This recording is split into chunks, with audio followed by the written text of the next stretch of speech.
Une émission de décryptage de l'actualité hebdomadaire en République démocratique du Congo, actualité politique.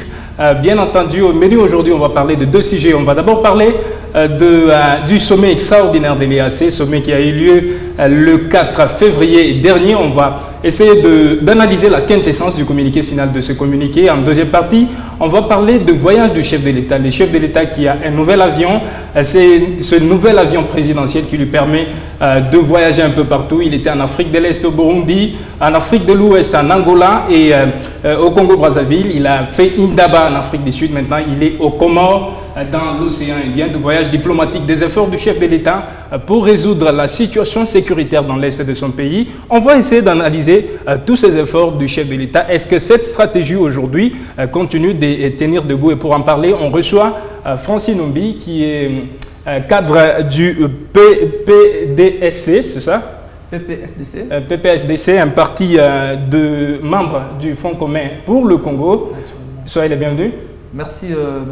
Paul. Je vous dis merci pour votre confiance et je salue encore les deux co-débatteurs. C'est un grand plaisir. D'accord, un grand plaisir. On reçoit aussi Claver Malekera, qui est aussi fédéral d'un parti que je lui demande de présenter. Là-bas, soyez les bienvenus. Merci, le parti APPS, Alliance Populaire pour le Changement de Séraphine Kiloubou. Voilà. Et voilà, les deux vont être accompagnés par M. Sami Kayombo, qui est analyste politique. Soyez les bienvenus, vous tous. La première question dans ces débats, je l'adresse à Claver Malekera. Claver Malekera, l'EAC s'est réuni, un sommet extraordinaire, un 20e sommet à Bujumbura au Burundi. Les chefs de l'État de la région, membres de cette communauté, ont décrypter la situation sécuritaire dans l'Est de la RDC. Rappelons que ce n'est pas le premier sommet, ils se sont réunis beaucoup de fois par le passé. Et le communiqué qui nous sort demande notamment un cessez-le-feu immédiat sur le terrain, cessez-le-feu qui n'est pas respecté jusqu'à aujourd'hui, c'est une semaine après. Comment analysez-vous personnellement ce sommet auquel le chef de l'État congolais a pris part? Bien, avant de répondre à cette question, je tiens d'abord à vous remercier de m'avoir invité à cet échange.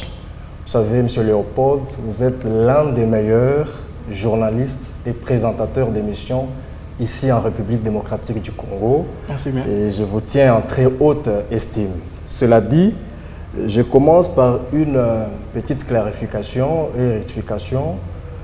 Lorsque vous parlez du M23, désormais on ne parle plus du M23, il faut parler du M23/RDF, les forces de défense du Rwanda. Oui. Alors pour faire simple, l'EAC a créé en 2022 une force militaire régionale en vue, n'est-ce pas, de terminer la guerre principalement à l'est de notre pays, avec une mission offensive. Mais hélas, quelques temps après, cette force s'est révélée être une mission d'observation, alors que sa mission initiale est de faire la guerre aux rebelles. Et la feuille de route du Luanda avait exigé le retrait définitif, effectif des troupes rebelles de toutes les zones occupées par le rebelle avant le 15 janvier. Et c'est dans cette dynamique-là que le président de la République, Félix Tshilombo, le 15 janvier qui est déjà le 15 janvier dernier, oui, le 15 janvier passé, oui. C'est dans cette optique-là que le président de la République voulait la clarification du mandat de l'EAC, en ceci que cette force devient de plus en plus inerte, inoffensive, passive, bref, elle ne fait rien. Il est aussi dans l'ordre des choses, n'est-ce pas, que l'EAC combatte les forces négatives, mais les autres pays qui composent l'EAC doivent fournir les hommes afin d'accélérer le processus de déploiement, n'est-ce pas, de troupes. À ce jour, nous n'avons que le Burundi et le Kenya qui ont déployé le leur. il serait et il est malaisé à ces deux pays-là, à eux seuls, de faire la guerre, d'affronter le M23/RDF. C'est ce qui justifie même, c'est ce qui fait que l'enthousiasme initial a vite cédé la place au formalisme et au relâchement de la mission initiale et principale de l'EAC. Bref, nous avons tous suivi le communiqué final à l'issue de ce sommet-là, mais c'est du déjà entendu, c'est du déjà vu.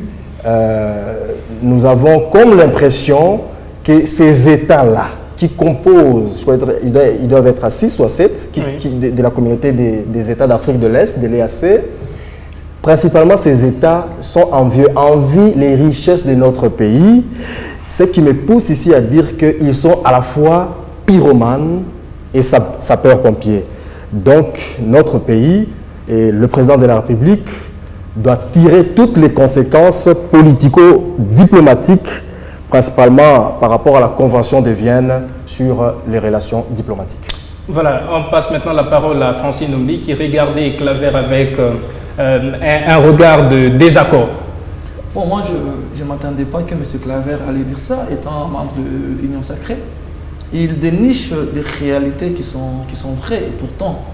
Et en fait, moi, avant d'arriver à ces communiqués finaux de l'EAC, la question que je me suis toujours posée, c'est que pourquoi nous sommes partis du côté Est?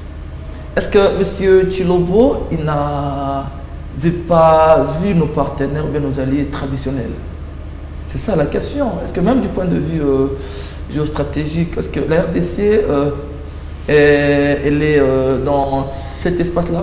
C'est la question que moi je me pose. Moi je me rappelle, il y a autant de Kabila a fait recours à Angola, Zimbabwe, Namibie, les États qui n'enviaient pas nos richesses et qui étaient un peu éloignés de nous.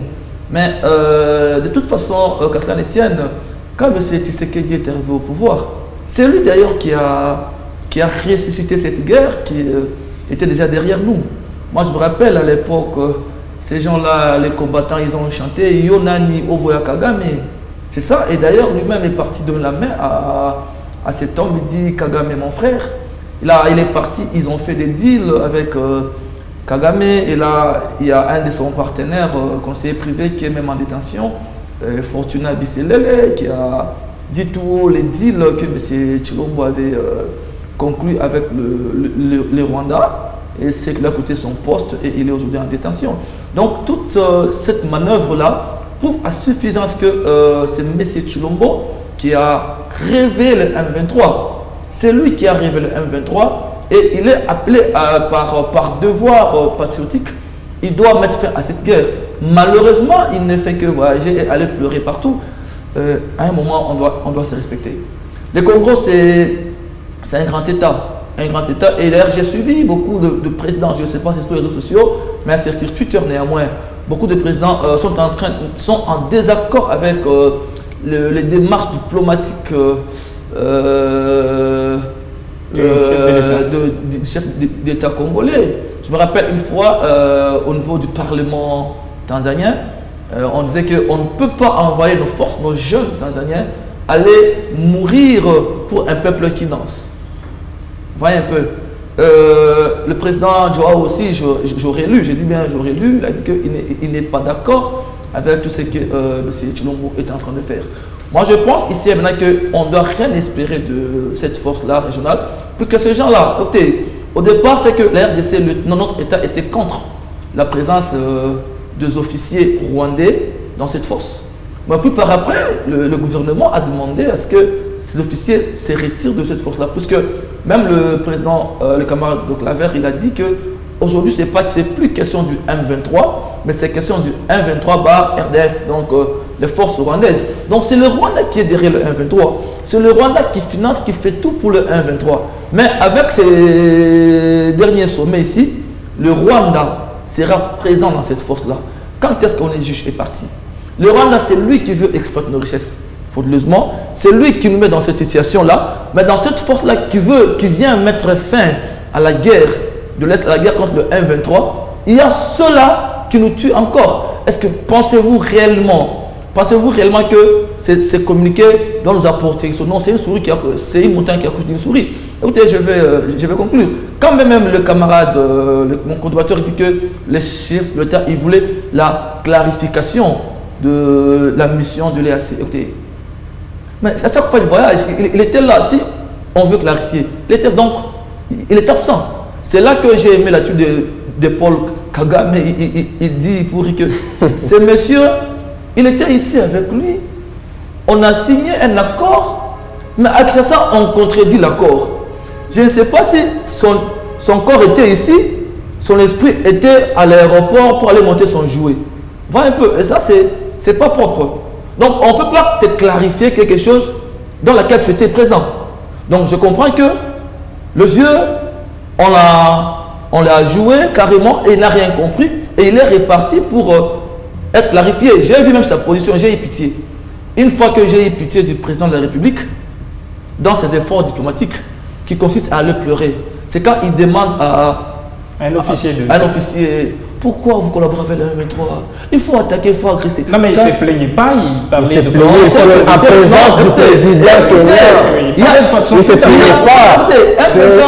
Un président a une manière de parler.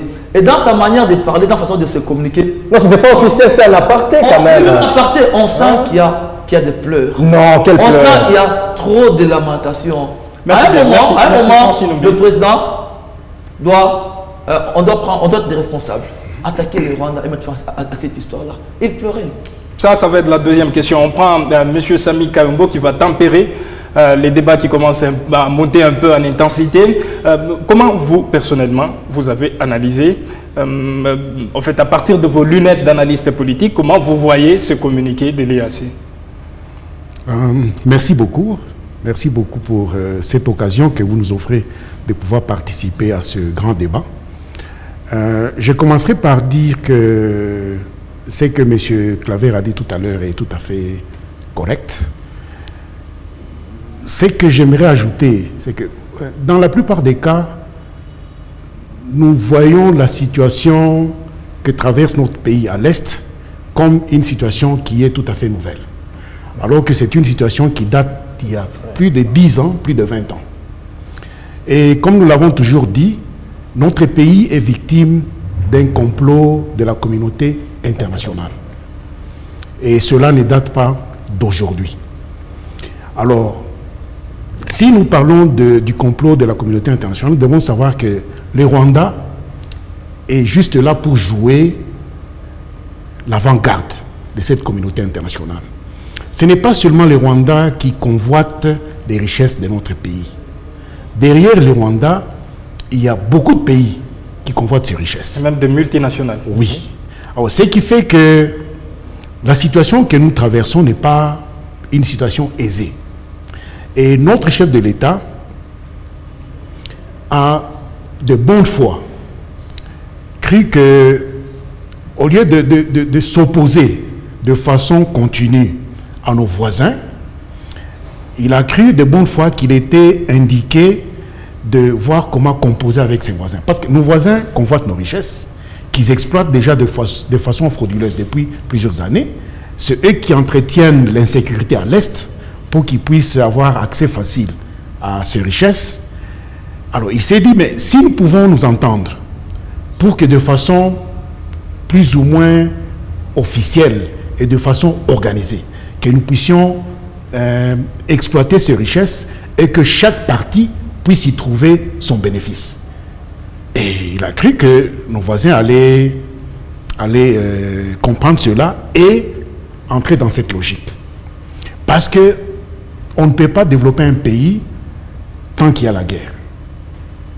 Malheureusement, comme on le dit, des gens qui sont envieux, quand vous leur donnez la main, au lieu de se limiter à la main, ils ont tendance à prendre tous les bras. Et c'est là où le chef de l'État s'est rétracté. Il a compris que non. Bon, nous avons dit, asseyons-nous autour d'une table, voyons comment nous pouvons collaborer. Mais maintenant, vous exigez plus que ça. Alors, dans ce cas-là, moi, je ne marche plus.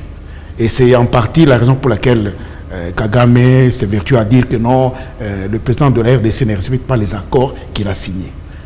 Lui, il est nationaliste, notre président. Et il ne peut pas accepter n'importe quoi pour ce pays. Alors, ça c'est d'une part. De l'autre part, donc, nous avons... Vous savez, quand on doit participer à un sommet, comme celui qui s'est tenu à Bujumbura, ça se prépare. Généralement, il y a des équipes de techniciens qui font ce travail plusieurs semaines avant. Le temps où on négocie les dates, l'agenda, il y a des techniciens qui préparent. Donc, même le communiqué final qui doit être élu est préparé à ce niveau-là.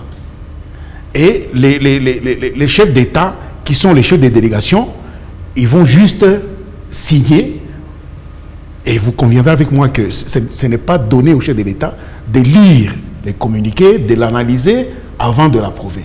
Le chef de l'État fait confiance à ces techniciens qui ont précédé, qui ont préparé la rencontre. Donc, ce qui fait que les communiqués qui a été signé, comme Claver l'a dit aussi, bon, c'est un communiqué comme celui de Luanda aussi, qui appelle à tous les belligérants de cesser les feux. Mais, comme nous l'avons toujours dit, notre pays est dans une position de faiblesse par rapport à notre armée. Et ça, c'est depuis plusieurs années. Et quand on négocie en position de faiblesse, il est difficile d'exiger ce qu'on veut. La tendance souvent, c'est de se laisser faire. Alors, nous avons dit que pour que notre pays puisse récupérer sa position, il faut qu'il réorganise son armée. Et c'est ce que ça ne se fait pas en une année. Non, et c'est ce que le chef de l'État est en train de faire. Et comme vous l'avez dit, ça ne se fait pas en une année.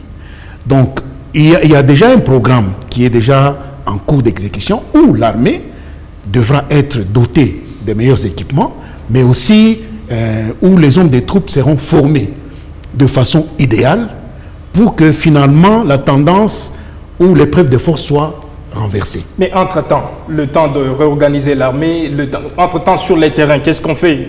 On continue de pleurnicher. Qu'est-ce qu'on fait de façon pratique sur les terrains? Bon, c'est la raison pour laquelle, pendant que nous nous réorganisons, nous avons cru dans la bonne foi des membres de la communauté d'États de l'Est, ou de l'Afrique de l'Est, en nous disant que le temps qu'eux viennent nous appuyer, nous allons aussi dans l'entretemps nous réorganiser.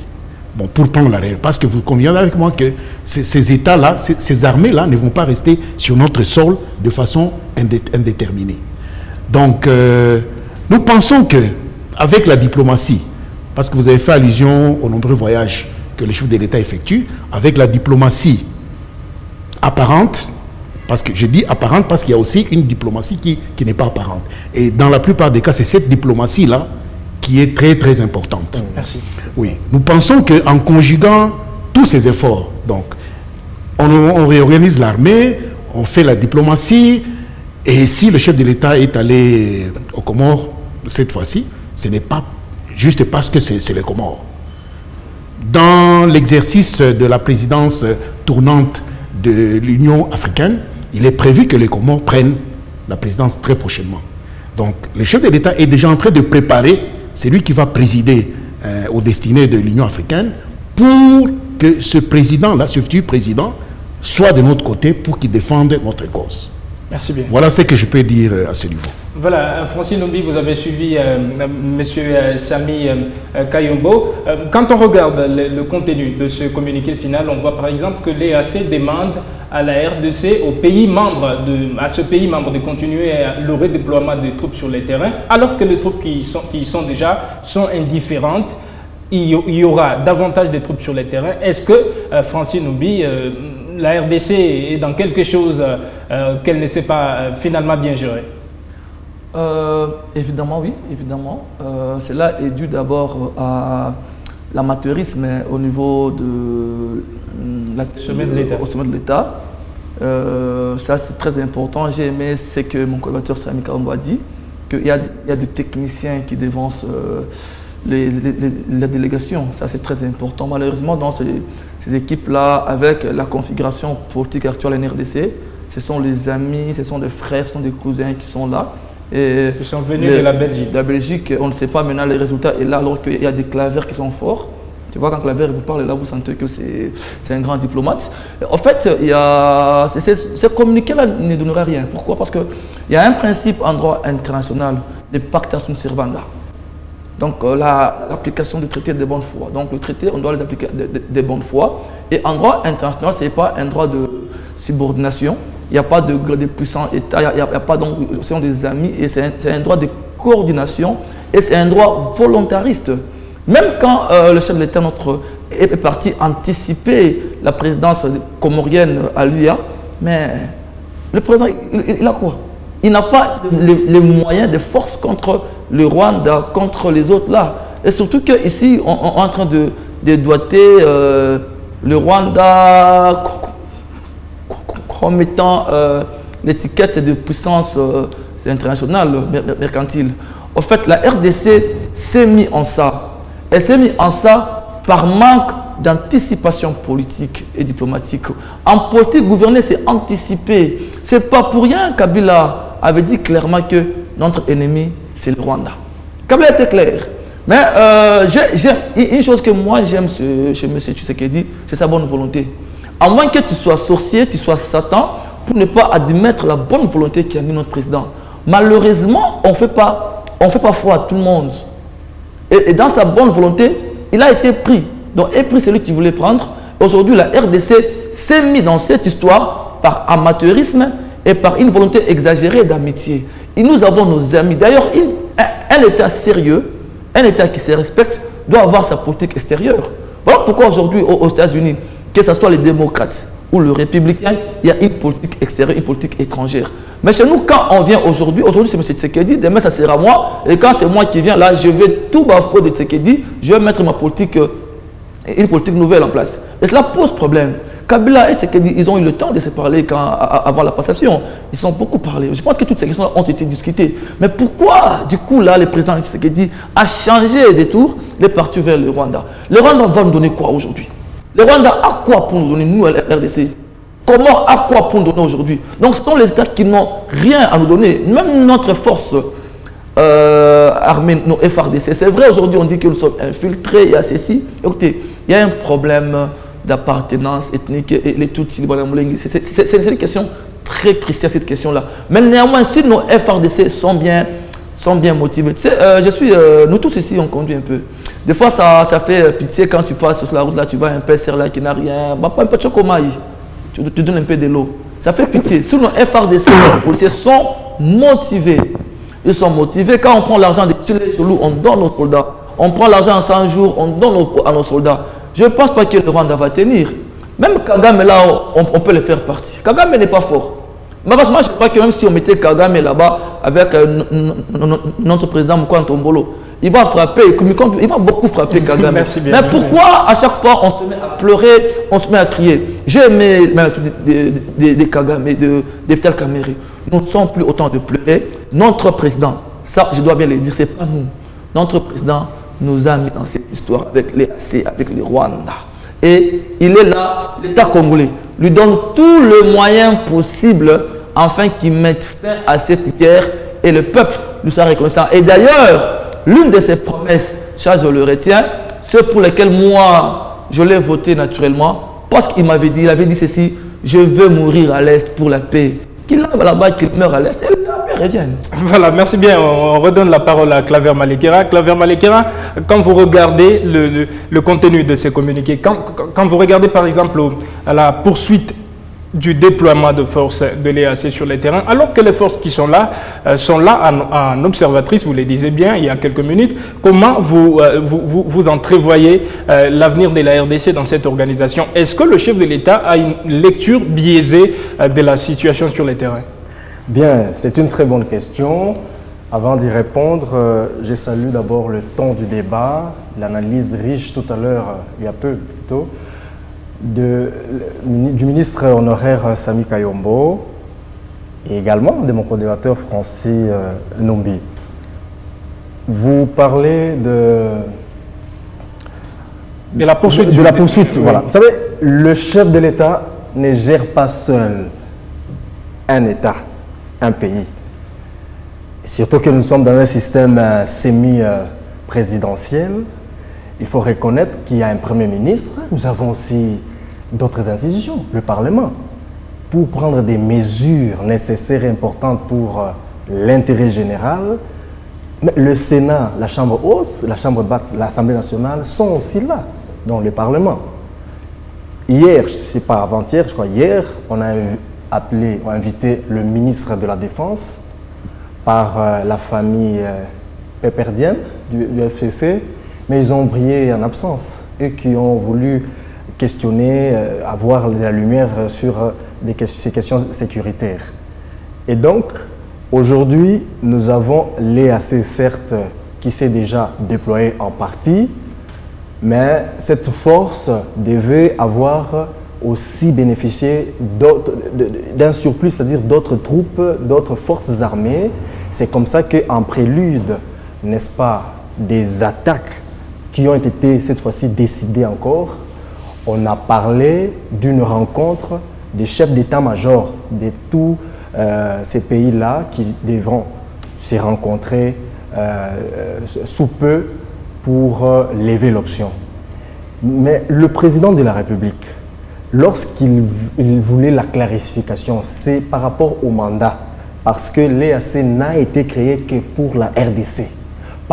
C'est pas pour une zone économique, uniquement, disons, je parle de la force, pas l'EAC. Oui, l'EAC a créé la force régionale uniquement pour la problématique est de la République. Donc le mandat n'est qu'un foudroyer le M23/RDF. Un mandat offensif. Alors il faut clarifier, vous êtes venu pour foudroyer. Mais pourquoi on parle des zones tampons? Pourquoi tantôt il n'y a rien qui se passe? Les officiers de ces troupes qui s'affichent avec les rebelles. Qui s'affichent avec... C'était ça là, le souci du président de la République. Et c'est comme ça que j'emprunte le mot du ministre honoraire, que le président est nationaliste. C'est ça le nationalisme. Voilà. Donc Kagame, c'est quelqu'un qui joue, qui a un double langage, qui dit, qui se dédie. Bon, on a signé des accords avec le président Félix, mais ces accords-là, lesquels? C'est bien... ces accords sont clairs, c'est pour mater le M23. Bisselele, dont a parlé mon co-débatteur, il n'a pas fait ses révélations dans ce sens dont il a parlé. On a plutôt trouvé que Bisselele collaborait et avait des passeports rwandais. Il y avait d'autres dessous de la carte. Il n'y avait pas cette question des accords comme il l'a dit. Bon, je comprends, c'est un grand co-débatteur, mais il a cette tendance du Front commun pour le Congo. Pas pour le Congo.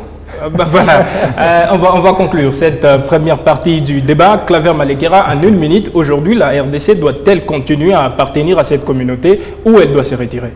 Non, on ne se retire pas de manière brutale dans une organisation internationale dont on est membre. Il y a des préalables. Et pourquoi doit-on quitter? Pourquoi nous avons adhéré à cette organisation-là? Donc, on doit continuer d'être membre de cette organisation? Non, ce n'est pas qu'on doit continuer. On peut bien quitter, on est libre d'adhérer, tout comme de quitter. Mais dès lors qu'on a déjà adhéré et que les objectifs ne sont pas atteints, on doit encore patienter. Mais si la population continue à réclamer notre départ, l'option peut être levée dans ce sens-là, ce n'est pas un péché. Donc on peut, voilà. On fait bien si nous oublions en 1 minute, est-ce que la RDC doit continuer d'appartenir à cette communauté de pays de l'Afrique de l'Est? En fait, moi, la question reste la même. Pourquoi est-ce que, du point de vue géographique, est-ce qu'on devrait être là? C'est une erreur de l'histoire, c'est un accident de l'histoire. Et moi, je pense, c'est vrai que vous savez, lorsqu'on est dans une organisation internationale, à un certain moment, c'est une forme de confédération. On voit un certain niveau de sa souveraineté. Aujourd'hui, les FRDC n'ont pas les mêmes compétences, la même souveraineté par rapport aux autres là. Donc, on a un peu vendu. Moi, je pense à ce stade ici, on doit rentrer dans nos eaux traditionnelles, SADC, CPGL. Il y a ça. Est-ce que nous avons quel lien avec les Nilotiques? Nous avons quel lien avec les Kenyans, les Soudanais? Nous avons quel lien, même historique, même point de vue culturel? Donc moi je pense que c'est une erreur de l'histoire et nous, en tant que peuple, on tient à pardonner le régime en place qui nous a mis dans cette histoire-là. C'est un accident de l'histoire, qu'il fasse un effort avec le vieux Mbosso, parce que ça doit se passer aussi à ce niveau-là, comme le coordinateur l'a dit, afin que l'on quitte cette force-là. Moi, je pense qu'avec l'Angola, Zimbabwe, Namibie, on peut faire mieux. Même nous-mêmes, on peut faire mieux. Nous-mêmes, on peut faire mieux. Nous tous ici, on peut s'enrôler dans l'armée. Avec M. Claver, on peut aller. On peut une bonne volonté. Ça, c'est très bien. On se figure M. Francis Nombi avec une arme et ça serait terrible. Et moi, je vais tuer D'accord. Sami Kayombo, en une minute, est-ce que la RDC doit continuer à appartenir à cette communauté où elle ne gagne presque pas grand-chose? Nous venons à peine d'adhérer à cette communauté. Moi, je crois qu'avant de dire si nous devons quitter ou y rester, il faudra faire une évaluation.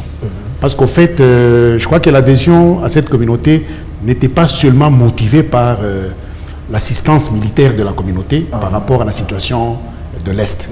C'était aussi pour des enjeux économiques. Parce qu'au fait, il est prévu d'avoir un grand marché au niveau de la région de l'Est. Et bon, dire que c'est un accident géographique ou de l'histoire, moi je ne crois pas. Au fait, nous qui sommes ici au Lualaba, nous pensons que la RDC n'a pas de lien avec l'Est de l'Afrique. Mais nos compatriotes qui sont à l'Est, qui sont à Goma, eux, ils se sentent plus proches de cette région-là. C'est tout comme nous, quand nous parlons de l'Afrique australe. Et ceux qui sont à l'Équateur, ceux qui sont au Bas-Congo, ils ne comprennent pas cela. Alors que nous qui sommes ici, nous nous sentons très proches de l'Angola, de la Zambie, de Zimbabwe. Alors moi je crois que aussi longtemps que nous allons exploiter comme il se faut, de façon rationnelle, notre appartenance à différentes organisations régionales, et notre pays va y trouver profit. Merci. Mais si cela n'est pas exploité de façon rationnelle, c'est là où nous allons nous faire... Sami Kayombo, vous avez la parole, vous la gardez. On passe en deuxième partie, la deuxième partie de ces débats qui est consacrée au voyage du chef de l'État. En une semaine, 7 jours calendrier, le chef de l'État a visité beaucoup de pays, partant de Bujumbura. Il est parti au Congo-Brazza où il a rencontré le président Sassou Nguesso. Il a fait une transition en Angola chez Joao Lourenço. Le président est parti en Afrique du Sud. Aujourd'hui, il est même arrivé aux îles de Comores. On veut analyser les efforts diplomatiques, la vision diplomatique du chef de l'État. Est-ce que cette stratégie tient la route? Et ça va constituer la deuxième partie, bien entendu, de ces débats. La première question que je veux adresser toujours à Sami Kayombo, comment vous analysez la perception diplomatique du chef de l'État pour mettre fin à cette situation de l'insécurité dans son pays? Oui, moi j'ai toujours dit que le chef de l'État aujourd'hui effectue la plupart des voyages parce que notre pays est longtemps resté isolé sur le plan diplomatique. À l'époque de son prédécesseur, qui ne voyageait pas beaucoup et qui pensait que ce n'était pas nécessaire d'avoir des contacts avec les autres, la conséquence était... Bon, le pays s'était retrouvé plus ou moins isolé sur le plan diplomatique. Alors, l'actuel président a estimé qu'il était bon de renouer des contacts avec les autres, ce qui n'est pas mauvais. Et c'est la raison pour laquelle il a effectué beaucoup de voyages. Bon, entre autres pour renouer avec les autres, mais aussi pour chercher des éventuels investisseurs. Si vous faites l'analyse de ces différents voyages auxquels vous venez de faire allusion, vous allez vous rendre compte que c'est surtout lié aux aspects sécuritaires de notre pays. Bon, nous sommes un pays entouré de 9 voisins. Et nous savons que de façon plus ou moins sûre, sur les 9 voisins, il y en a 3 qui ont des ambitions, qui ont des convoitises sur non seulement nos richesses, mais aussi notre espace. Bon, parce qu'au fait, l'Ouganda, le Rwanda et le Burundi n'envient pas seulement les richesses, mais ils pensent aussi qu'ils sont pas suffisamment grands, enfin, ils n'ont pas suffisamment d'espace géographique, qu'il faudrait qu'ils en prennent en partie dans notre pays. Alors, si sur les 9 voisins, nous pouvons faire en sorte que 6 de ces 9 voisins soient de notre côté pour nous appuyer dans nos démarches, je crois que nous n'aurons rien perdu. Et c'est la raison pour laquelle le chef de l'État a effectué tous ces différents voyages. Bon, je sais qu'essentiellement, en Afrique du Sud, c'était pour des aspects économiques, au niveau de Indaba. Mais comme je l'ai dit tout à l'heure là, le voyage au Comores, c'est en vue de préparer la prochaine présidence du Comore au niveau de l'Union africaine. Sami Kayombo, on sait par exemple que le chef de l'État lui-même a été président de l'Union africaine. Il n'a pas résolu cette situation. On sait que le chef de l'État comptait sur Macky Sall, qui a dirigé l'année dernière cette institution. Macky Sall n'a jamais condamné fermement l'ennemi de la RDC. Est-ce que vous pensez que le président Azali Assoumani, le président comorien, peut apporter quelque chose de plus dans la solution? Oui, vous avez tout à fait raison de soulever cette question, parce que, comme je l'ai dit tout à l'heure là, la situation que nous connaissons aujourd'hui ne date pas d'hier. C'est une situation qui date d'il y a très très longtemps, et la communauté internationale qui est derrière le Rwanda, derrière l'Ouganda et le Burundi, c'est une communauté internationale qui ne voit que les intérêts. Et pendant plusieurs années, le Rwanda a joué ce jeu-là de diplomatie en sourdine auprès de plusieurs États pour salir la RDC. Donc, vous conviendrez avec moi que ce n'est pas en un mois, ce n'est pas en une année que nous allons défaire tout ce que le Rwanda a fait pendant plusieurs années. Et c'est la raison pour laquelle, comme je l'ai dit, nous avons la diplomatie apparente, nous avons l'autre chef de l'État qui voyage, mais nous devons aussi faire des efforts pour que la diplomatie qui n'est pas apparente joue son rôle de façon efficace. Donc, aller auprès de tous ses voisins, aller auprès de tous ces pays, pour leur dire que la situation telle que nous la vivons aujourd'hui n'est pas bonne, non seulement pour la RDC, mais aussi pour la région. Et faire en sorte que ceux qui sont contre pour nous aujourd'hui changent de camp et qui deviennent pour nous. Merci. Francis Ndombi, quand on regarde par exemple le chef de l'État quand il va au Congo-Brazzaville, on sait que le président Sassou, c'est un président qui a un certain nombre d'années au pouvoir en Afrique centrale. Il a la maîtrise des jeux dans la région de l'Afrique centrale. Est-ce que vous pensez que cette visite du président de la République au Congo-Brazzaville est une visite qui peut porter des fruits? Écoutez, monsieur Lopro, je suis politique. Il y a des choses que je ne peux pas dire sur le plateau. Peut-être la politique noire, c'est que c'est fort dans le couloir. C'est pourquoi elle est partie là-bas au Congo-Brazzaville et autres. Mais ce qui est important, c'est que le voyage du chef d'État, M. Tshilombo, non de diplomatie, parce que c'est un chef d'État qui voyage. C'est ça le seul niveau diplomatique, puisque c'est le chef d'État qui voyage. Mais en réalité, ce sont des voyages qui n'ont rien des diplomatiques ou quoi. Surtout quand on sait qu'on a un vice-premier ministre des Affaires étrangères. Naturellement. En fait, j'ai un peu fait de recherche sur Internet et en français. Il y a des gens qui sont passionnés à voyager, des gens qui aiment voyager. Et en français, on les appelle les globetrotters. Les gens qui aiment tellement voyager. Et moi, je pense que notre président, il est passionné des voyages. Et avec les moyens de l'État, surtout avec son nouveau jet privé là, il peut un peu faire des voyages partout.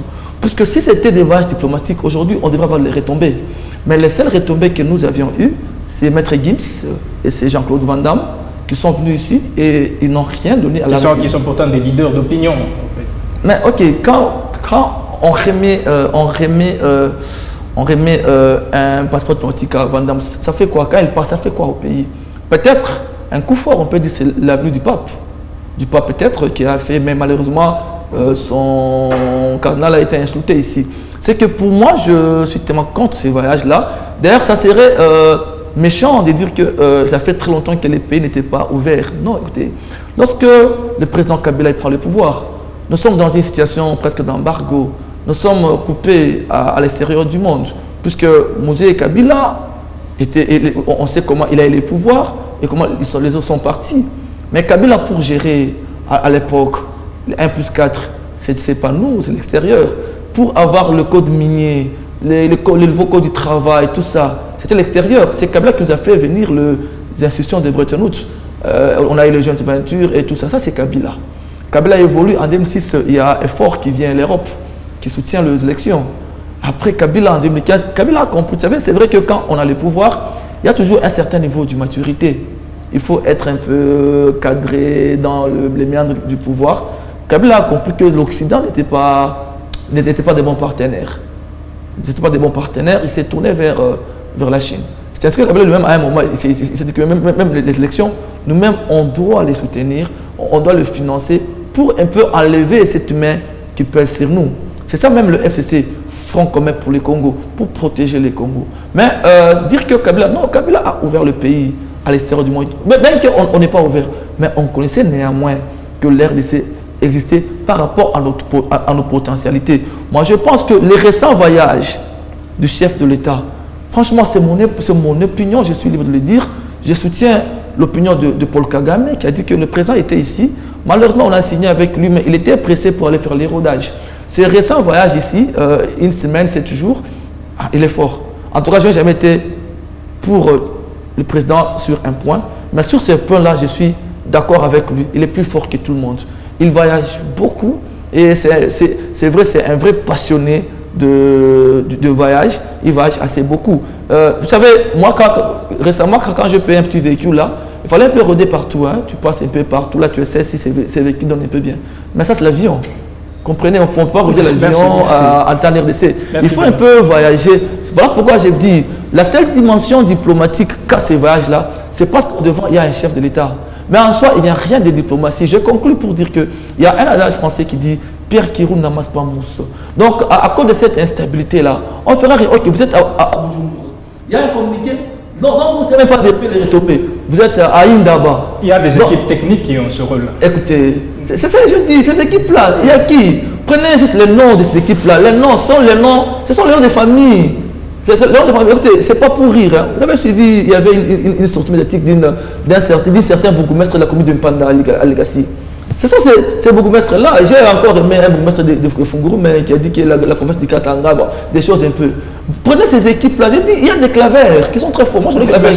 Ce n'est pas les louer. Quelles sont ces équipes-là techniques? Ce sont les gens qui n'ont rien de diplomatique, qui n'ont rien de droit, qui n'ont rien d'économie. Ce sont des amis qu'on appelle des checoleurs. D'accord, merci. Claver Malekera, quand on regarde par exemple le Comore lui-même, on sait que c'est un pays d'environ 1 million d'habitants, c'est un peu comme Kolwezi, un pays qui a 2000 km seulement, un pays qui n'est même pas répertorié parmi les meilleures armées en Afrique. Est-ce que la RDC doit aller jusqu'à ce niveau d'humiliation? Ah, vous parlez d'humiliation? Quand on sait que le Comore, c'est un pays dont beaucoup de gens ne savent pas l'existence en Afrique, un pays dont on ne parle pas davantage en Afrique. Mais le fait déjà de qualifier le Comore de pays sur le plan, le plan des normes, je pense que déjà, c'est pas un débat qu'il faille mettre en exergue ici. Mais j'ai entendu quand même des énormités fades de la part de mon co-débatteur Francis. Hein, il a avancé un argumentaire qui s'apparente quand même à de l'amalgame rhétorique mal entretenu à l'endroit du chef de l'État. Moi, en tant que porte-parole de l'Union sacrée au Lualaba, certes, nous faisons un débat citoyen, mais quelque part, je suis offensé. Et je dirais que c'est mal poser le problème que de s'imaginer que le voyage, lorsqu'on parle de voyage, et lorsque, à tout moment, nous voyons le président voyager, on ne peut pas assimiler ça à des voyages privés ou à des voyages à tout moment officiels. Certes, les voyages ne s'improvisent pas. Les voyages se préparent et le président, pour la plupart des cas, est invité. Il est invité à des organisations internationales. C'est de l'aura, c'est là-bas de la fierté de notre pays. Lorsque vous avez votre chef de l'État qui est appelé à gauche, à droite, Kagame, lui, il est là. Il craint s'il voyage, il y aura coup d'État. Pourquoi il ne voyage pas? Est-ce que c'est interdit de voyager? Ce n'est pas interdit. Le président de la République, s'il est à Luanda, s'il est à Nairobi, s'il est à Bujumbura, mais c'est pour son intérêt personnel, c'est pour l'intérêt de l'Est de la République. S'il est encore là, vous avez cité, c'est pour quel intérêt? Il y a très fort longtemps, Kabila, qui a dirigé ce pays pendant 18 ans, vers la fin de son règne, le pays était en autarcie. Il y avait une forte intensité, il y avait même des sanctions internationales contre les officiels et militaires et civils, et nous étions enfermés comme ça.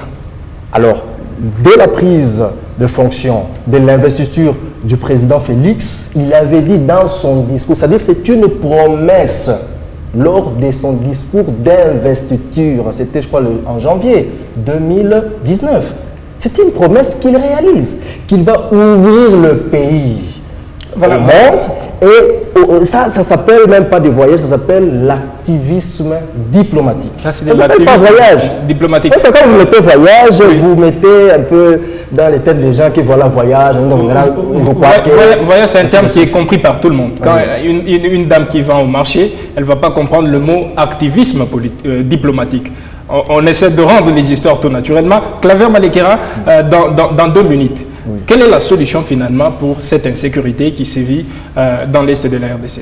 Je l'ai toujours dit et je ne le dirai jamais assez, au risque de me répéter encore, je l'ai toujours dit que le leadership de la région des Grands Lacs est entre les mains de Paul Kagame.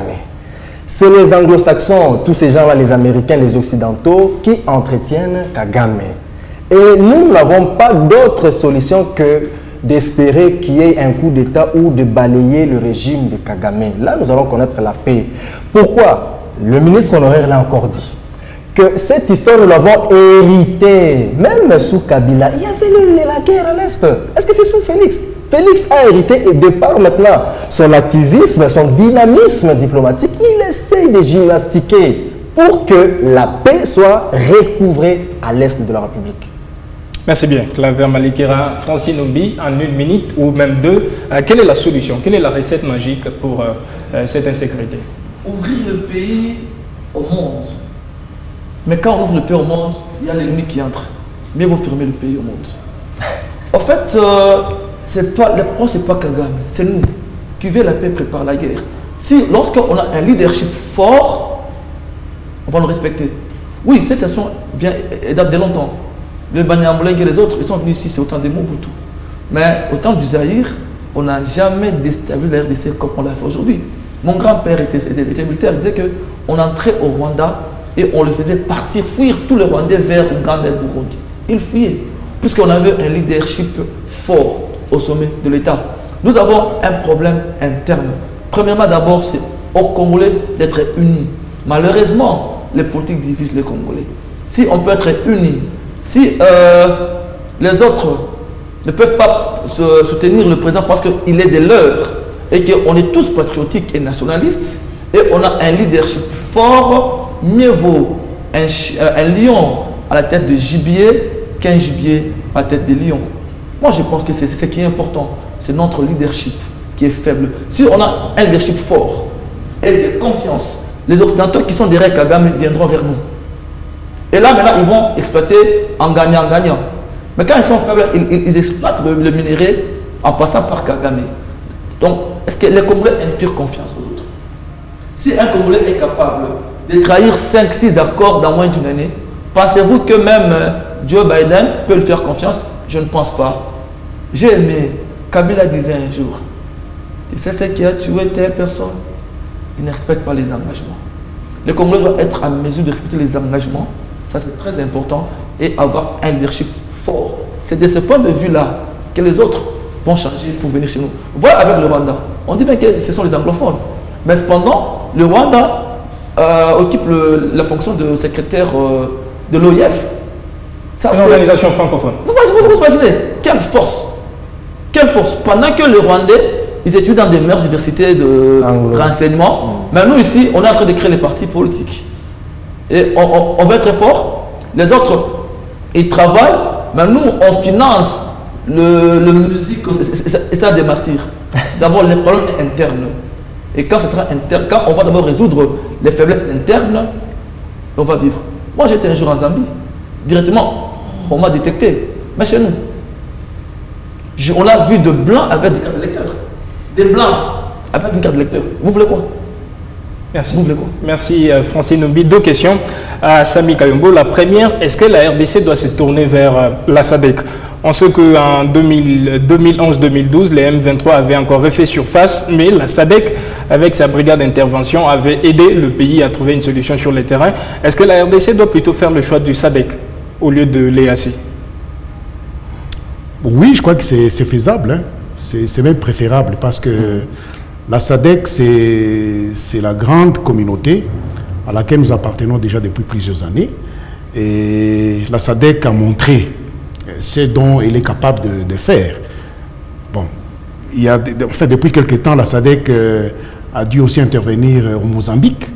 Et on a vu que bon, les rebelles mozambicains qui avaient tendance à prendre de l'espace ont très vite cessé de progresser et on a cassé cet élan-là. Je crois que nous tourner vers la SADC, ce ne serait pas une perte de temps. Mais j'aimerais dire aussi que j'ai beaucoup aimé ce que mon ami Francis a dit tout à l'heure là. Qui veut la paix, prépare la guerre. Oui. Et j'ai aussi aimé quand il a dit que le problème est d'abord interne. Parce qu'au fait, nous ne pouvons pas prétendre résoudre la situation de notre pays en comptant sur l'extérieur. Nous devons d'abord compter sur nous-mêmes. Et comme nous l'avons dit, nous devons d'abord nous doter d'une armée professionnelle. Ça peut se faire en combien d'années? Bon, j'ai suivi il y a quelques temps, je crois il y a 2-3 jours, ce qui s'est fait en Europe par rapport à l'Ukraine. Il y a des troupes qu'on est en train de former, on a dit en 2 mois. 2 mois seulement? Oui, une formation accélérée. Et moi j'ai vu les images. Bon, nous pouvons former des nouvelles troupes pendant 6 mois, et là c'est faisable. Et si nous avons cette politique-là de réorganiser notre armée, de faire de notre armée une armée professionnelle, je crois qu'au bout d'une année, il y a beaucoup de choses qui vont changer. Les groupes armés qui sont à l'Est, qui chaque fois essayent de défier notre armée, en auront pour leur compte. Et très rapidement, les gens vont comprendre que si vous vous frottez au FARDC, vous n'allez pas rentrer vivant. Et il y a beaucoup de gens qui vont arrêter. Et donc, commençons par nous doter d'une armée professionnelle. Ensuite, nous allons nous réorganiser au niveau de notre pays parce que nous avons, comme l'a dit Francis, nous avons aussi beaucoup de divisions à l'interne. Or, si nous-mêmes ne sommes pas soudés, si nous ne sommes pas unis, l'extérieur aura des facilités pour nous détruire. Des visions parfois divergentes. C'est ça, c'est ça. Voilà, est-ce que le chef de l'État doit continuer avec ce voyage ou il doit plutôt se replier dans cette stratégie pour essayer de réfléchir ensemble avec les autres Congolais sur la situation? Moi, je crois qu'il faut exploiter toutes les pistes. Il faut exploiter toutes les pistes, c'est-à-dire tout en réorganisant notre armée, tout en réorganisant notre système, notre structure interne, nous pouvons aussi voir l'extérieur. Parce que moi, quand j'ai dit réorganiser l'armée, bon, nous avons des pays qui ne peuvent pas nous aider pour former notre armée. Mais nous avons d'autres pays qui peuvent le faire. Donc nous avons tout intérêt à envoyer nos meilleurs enfants dans les meilleures écoles militaires à l'extérieur pour qu'ils soient très bien formés et qu'ils reviennent. Merci. Restructurer notre armée. Et merci Samy Kayombo. Francis Numbi, est-ce que le chef de l'État doit continuer avec sa vision diplomatique, c'est son activisme diplomatique, si on doit emprunter le mot de Claver Malekera? En toute sincérité, moi j'aimerais que le président maintenant rentre chez nous. Même le fait, le Magoufoul disait que le président Congo, Anatembe Asana, tu restes ici d'abord au pays, tu reçois tout le monde. Moi, je dirais même aux opposants, Joseph Kabila et les autres, s'ils les appellent, qu'ils les rencontrent, les chefs d'État, qu'ils les rencontrent, les Congolais ensemble, qu'on mette les questions là sur la table, qu'on trouve des solutions pour les Congos. Merci, merci bien, merci Claver Malekera, merci Samy Kayombo et Francis Numbi d'avoir participé à ces débats, auditeurs et téléspectateurs de Mikuba Radio-Télévision. Merci surtout de rester fidèles au programme de votre chaîne.